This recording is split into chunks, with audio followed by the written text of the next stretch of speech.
Right, what is up, guys? Welcome back to the channel. Today I'm going to talk through the Aaron Page Classic, which I competed in yesterday. Had a very good day in the office. Managed to win for the second time, so won it last year, won it this year. Shout out to Barbell Division for how nice these trophies are. I don't think I'll ever get bored of this.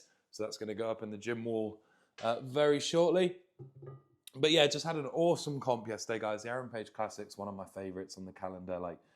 It's all for such a good cause. Barbell Division, Dan and Svetsi do an amazing job every year. It's always a good group of people. It's always a fun comp. It's always perfectly ran, literally to the T. I don't think anything went wrong the whole day. And there was also a great mystery event in there, which I really like in my competitions that I do. I think it's a great idea. I always put a mystery event in the farm competition and barbell division. Do a very similar job. So it was a great lineup of guys as well at this comp for like I don't want to say a local show. It's an opens level show, but it's sort of one of the top open shows in the UK, really, that like isn't a qualifier for somewhere or lead somewhere else. But it's always such fun competition, and it's one that I will continue to do to show my support to not only to Aaron but to all the guys and girls that were close to him. So, Chloe, Tiny, Dave, Dan, Svetsi, all my good pals down there. Like, I'll always come and support the show, even if I'm helping out or if I'm competing. So without further ado, I've already given away the spoiler that I won, but we shall go into the event. So event one, we had a log press ladder, starting with 110, 130, 150, and then 170. So all on wooden logs, 4 different logs laid out. It looked absolutely beautiful. My game plan going into this was to get the first 3 as fast as I could. 170, I think on the day, looking back, it would have been very 50-50. Like, I would have had a good shot at it.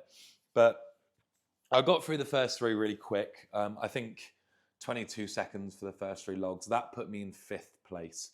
Callan beat me by about a second, the bugger. But yeah, basically really happy. Shout out to Shane and Ben, who both finished the logs. They did all 4. It was absolutely wild. I had no surprise that Shane would finish all 4, but Ben smoked it. That guy's progress is just awesome. And then I think Will Ralph came 3rd on the log, did the first 3 the fastest. So I was really happy. 150 felt effortless, especially after 110 and 130. Like, I wanted it to, and I was pretty confident it would. But 170 would have been a PB for me.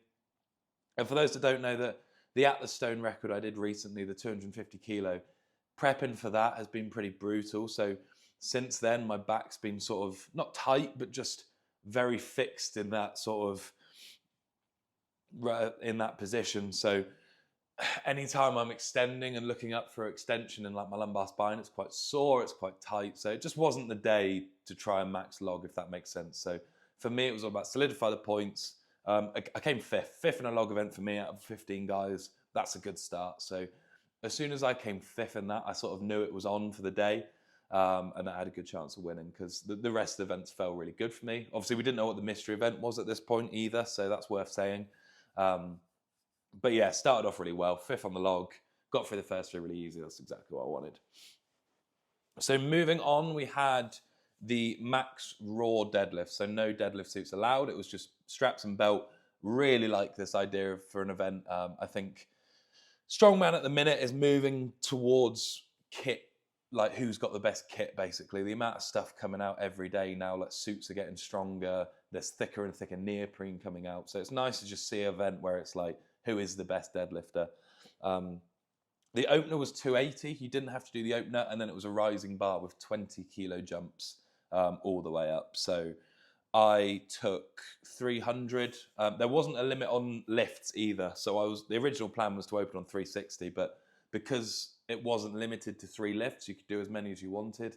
I pulled 300 to get a nice, easy last warm up in, and then I jumped in on 340. Smoked it. 360 was really quick. And I think the only other person who pulled 360 was Shane Nye. So I think a lot of guys were hoping for 350 as an option.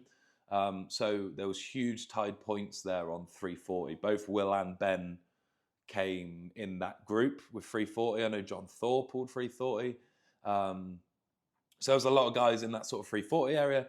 360 separated me and Shane.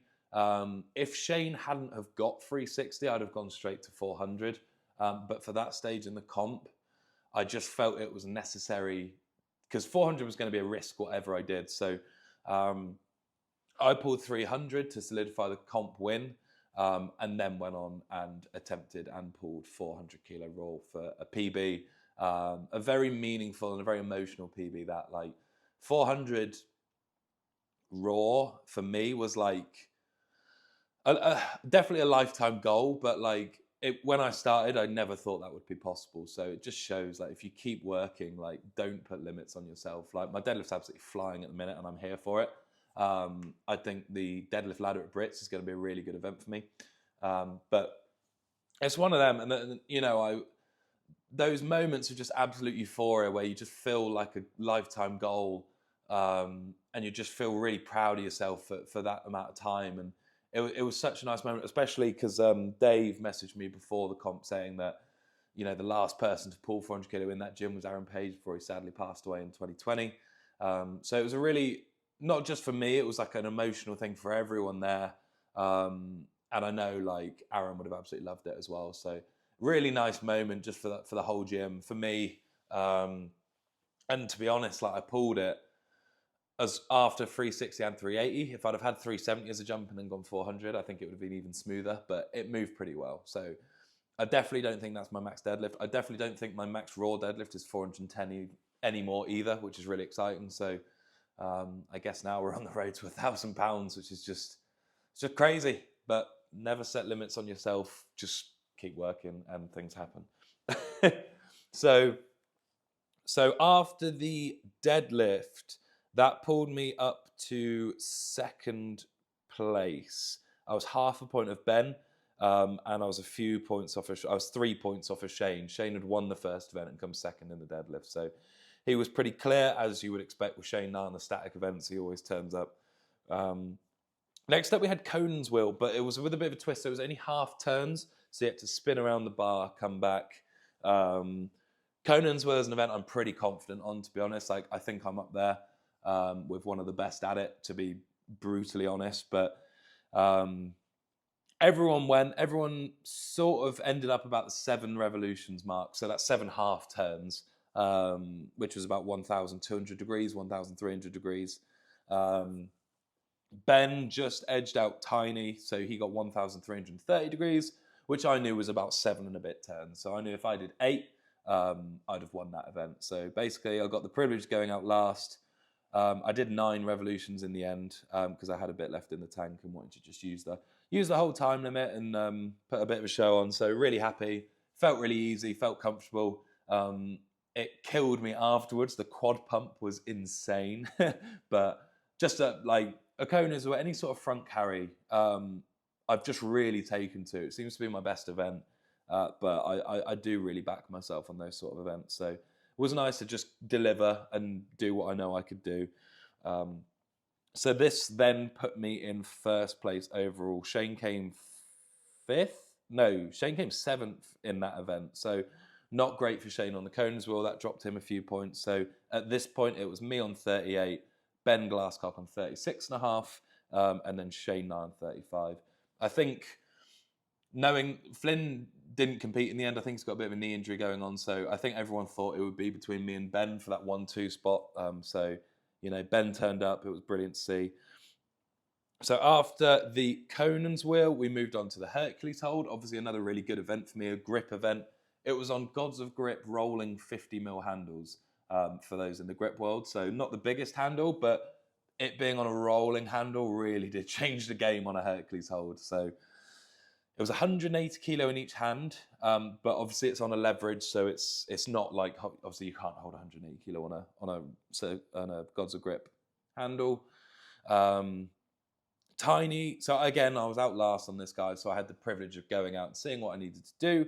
Tiny went and did something stupid, as you would expect. I think he did 50.97 seconds, which is very, very, very impressive. I cannot tell you how impressive that is, unless you go and just have a go on the kit.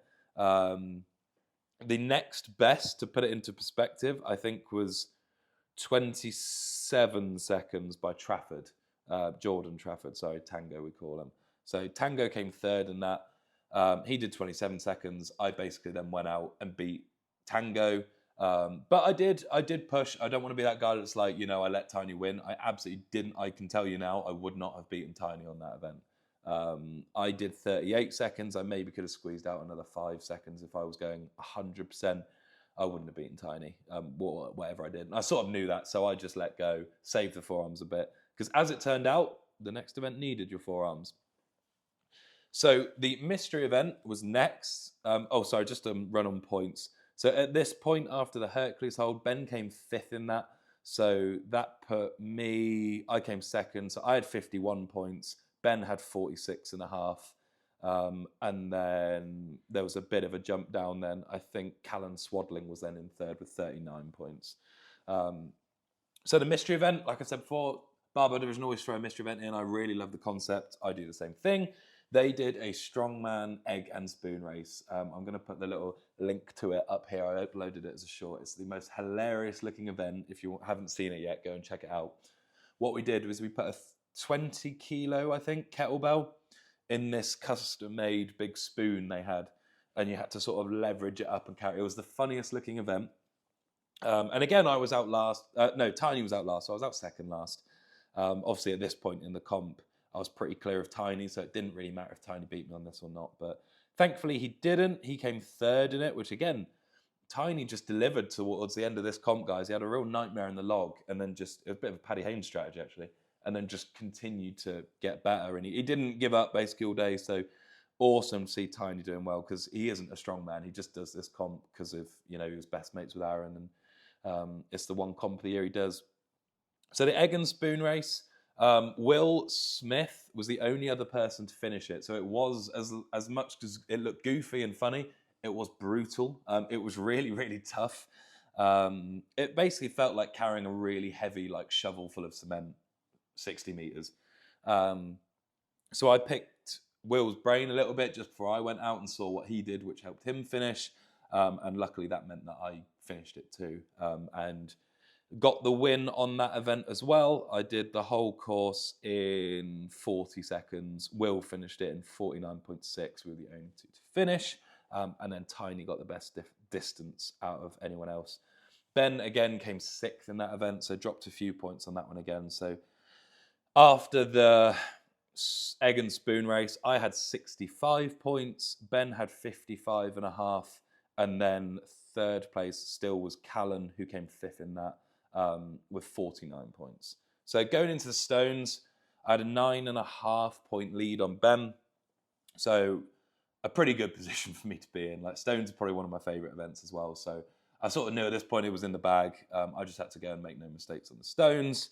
And oh my goodness, were these stones an absolute nightmare. So nothing on the quality of the stones or anything like that.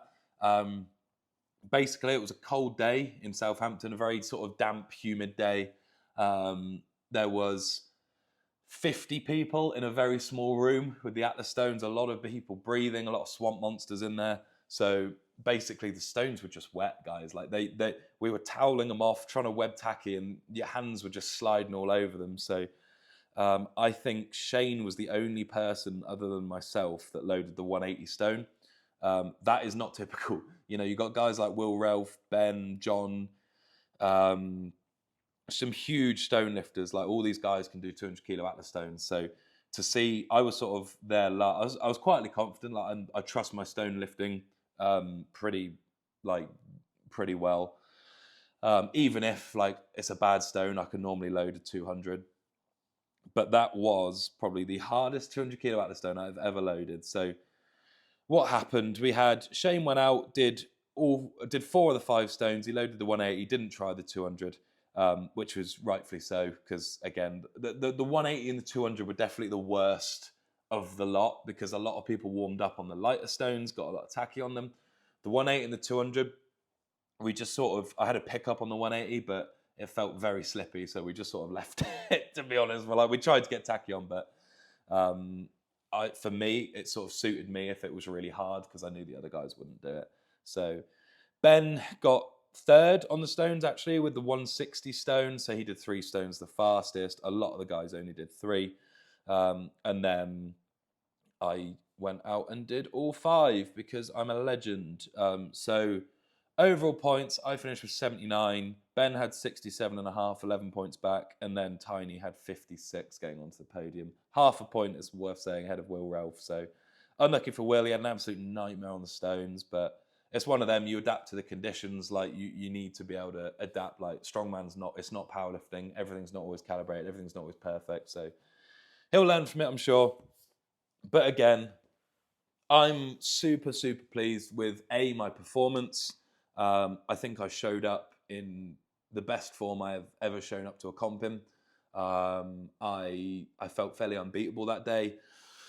And just everything went right. The 400 kilo deadlift moved really well. The stones I finished, even though they're very wet. So I think going into Giants, it's a huge confidence boost. Like I will 100% finish the stone run. I can tell you that now.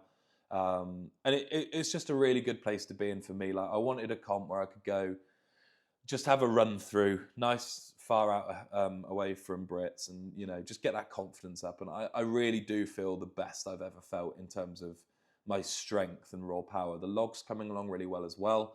Another day I'd have had a good fight with that 170. It just didn't feel like it was worth the risk today for a couple of points.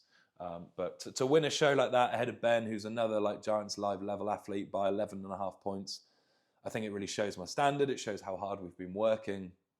And I'm just super, super excited for the rest of it. But hugely emotional day.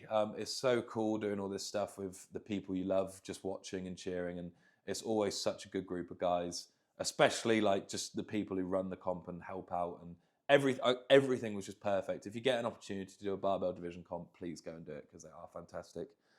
But otherwise, if you've made it this far in the video, like, share, comment, subscribe, all the good stuff. Let me know what you thought of the egg and spoon race as well. I thought it was absolutely brilliant. You might think it's a bit goofy. You might think it was brilliant. Let me know in the comments below, and we will see you in the next video. Thank you for watching.